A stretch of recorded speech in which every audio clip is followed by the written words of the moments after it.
Ok, bonjour chers amis. Nous allons voir ce matin le XLS Form dans Kobo Toolbox.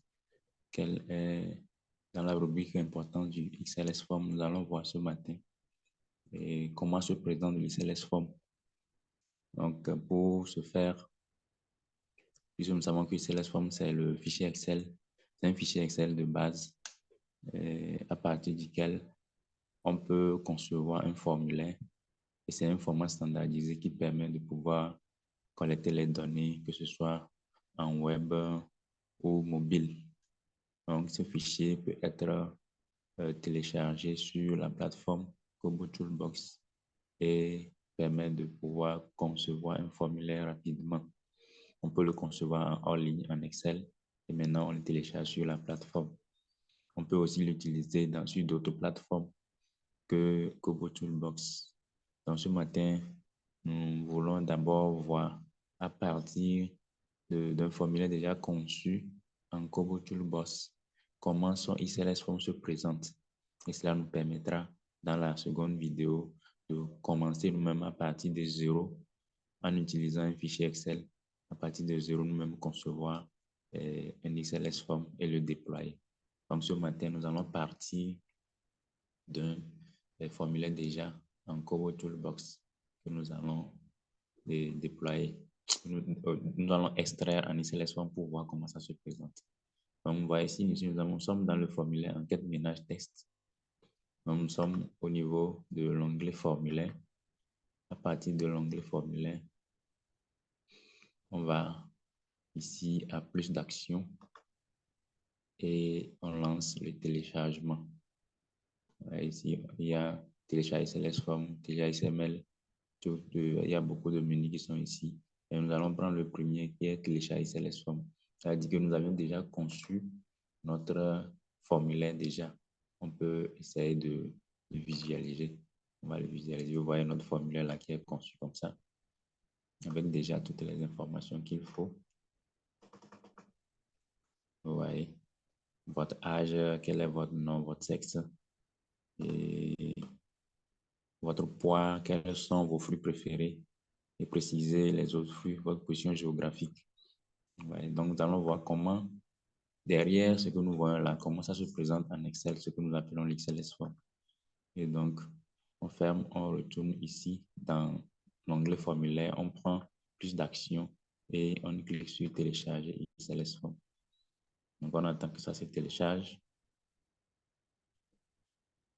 Et on va voir bientôt comment ça se présente. OK. Donc, voilà notre fichier XLS Form. On va activer la modification. Donc, dans nos introductions passées, nous avions dit que le XLS Form comprend au moins deux feuilles. Il y a la feuille survey qui veut dire enquête et la feuille choices qui veut dire les choix. Et le set-in qui est facultative, même si on ne l'intègre pas, le XLS Form marche. Donc ici, nous allons voir, nous avions parlé de trois dimensions importantes, minimum, qui identifie chaque question dans un formulaire et Kobo Toolbox. Donc ici, vous allez voir, on parle de stat and end. Donc, c'est des fonctions que lui-même il a ajoutées qui permettent de recueillir l'heure de début d'enquête et l'heure de fin de l'enquête. Et maintenant, nous pouvons voir notre question, notre premier item qui est information personnelle. Donc, ce n'est pas une question qu'on va poser, mais c'est un titre de notre formulaire. Vous voyez que le type de question ici, c'est note qu'il a mis. Votre âge, c'est une question de type chiffre. Le résultat qu'on entend, c'est un chiffre, un nombre entier. Et le type de question qu'il met dans la programmation, c'est integer. Il appelle integer, c'est un entier. Il y a quel est votre nom? On entend une réponse test. Donc, on voit qu'il a mis test, type test. Ici, select one. Donc, c'est un choix unique. Sexe, c'est masculin, féminin. Et décimal, votre poids, donc c'est un entier décimal. Et sélection multiple, quels sont vos fruits préférés? Donc, c'est sélection multiple. Donc, le type de question qu'on doit mettre, on doit l'écrire en anglais, select-multiple. Et il a ajouté un code pour pouvoir l'identifier parmi d'autres choix multiples. C'est pourquoi il a codé, voici aussi Celeste One, il a codé pour l'identifier parmi d'autres questions à choix unique. Et le integer qui revient, et puis le géopoint pour prendre l'âge des positions géographiques. Donc, tous ces noms-là, déjà, on a déjà eu à partager la liste pour pouvoir savoir comment l'écrire lorsque je vais concevoir à partir de XLS Form. Donc, vous voyez un peu, le label, on l'a dit, c'est l'étiquette, ça, c'est la question telle que ça se présentera à l'utilisateur. Et le name, c'est le nom de la variable tel que le programme l'enregistre et l'utilise derrière. Et le int, c'est la description pour pouvoir mieux comprendre la question. Et ça, lui, il ajoute les int. Les required, c'est est-ce que la question est obligatoire ou pas, donc vrai ou faux. Les réponses par défaut. Et les contraintes ici, il a vu que pour l'âge, on a mis la contrainte supérieure ou égale à 18 ans et inférieure ou égale à 45 ans. Donc, le point là signifie le résultat ou bien la réponse.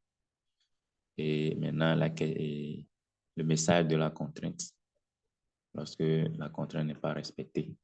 Et le relevant, c'est la programmation pour le passage d'une autre question. Par exemple, la question préciser les autres fruits. Lorsque la question quels sont vos fruits, la réponse est égale à et autre et que le sexe est masculin. On avait mis une condition comme ça.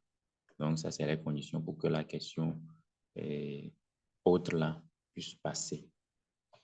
Donc, le choices, c'est vous allez voir que les choix, les réponses qui sont liées aux choix qui sont ici, quand on prend par exemple le sexe, Celeste One sexe, vous allez voir que ici, on a Celeste One, son code qu'on a vu là, c'est ça qui est ici, ça qui l'identifie, et c'est les modalités de réponse qui sont féminines, masculines.